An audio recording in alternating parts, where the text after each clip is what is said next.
Okay, I am Helena Bennett and I am the Director of Tourism for St Helena Tourism.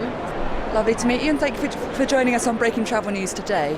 First of all, can you bring us up to date with the operation of the runway? Is it now fully operational because it had some teething problems? It is now fully operational. It has been operating for the last year. So last month, on the 14th of October, actually made the 1-year anniversary of its operation. Yes, it had some teething problems.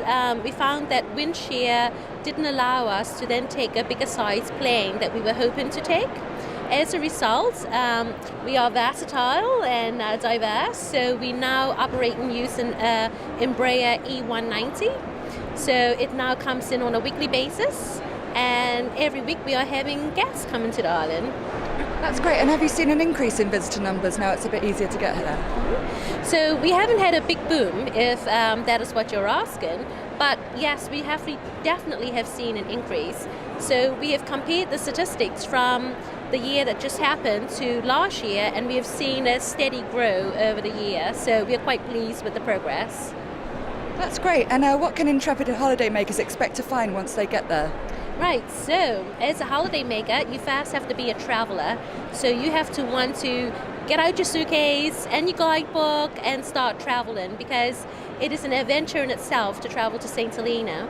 But once you're there, you can just put everything down, and it is a warm, laid-back, friendly, slower lifestyle that you get to kind of have a good sense of well-being all over again. You can actually do some walking and hiking. We have all ranges of walks, so you don't have to be a very enthusiastic hiker. You can just be a gentle walker. We also have some really good history and heritage as well.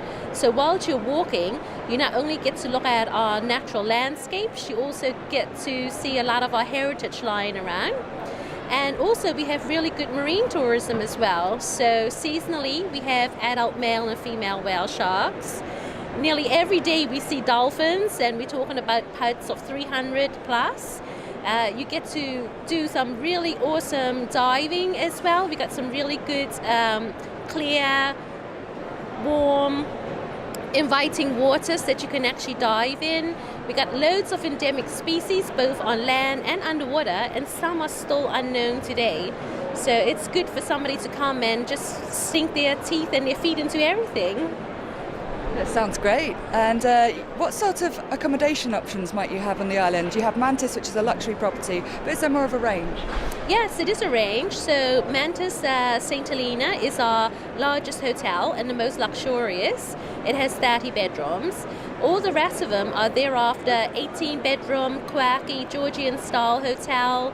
We have little bed and breakfasts and guest houses that are family-run. So you can kind of come and feel like you're staying with families around the island. As well as we have good self-catering as well. So if you want to come and do your own thing, you can. There's local shops, local people to tell you where to get things from. So yes, it is a good range, and I feel everybody's making use of all of it. That's great. It sounds like the people are very friendly as well. Yes, we are very friendly. So being a small island, we are only a population of 4,500 people. So as a visitor, you come and you kind of learn how everybody lives, what they do. People just like to chat in general, and a lot of Saints, they want to know more about your travels, what you do, and how do you operate in outside world as well. Sounds very tempting. And finally, you've just waved goodbye to the RMS St Helena, for so long an icon of the island. Yes, we did. In February, we waved goodbye to her. Everybody is still sad because St Helena's history has always been ships. So it was so sad to see her leave. But the way that the travel trade is working now, and if we really want to move our island forward, we needed to get into the aviation travel trade. So that is what we had to do. But we will always keep tabs on RMS St Helena, wherever she'll be next. Thank you very much for talking to us today. Okay, thank you very much.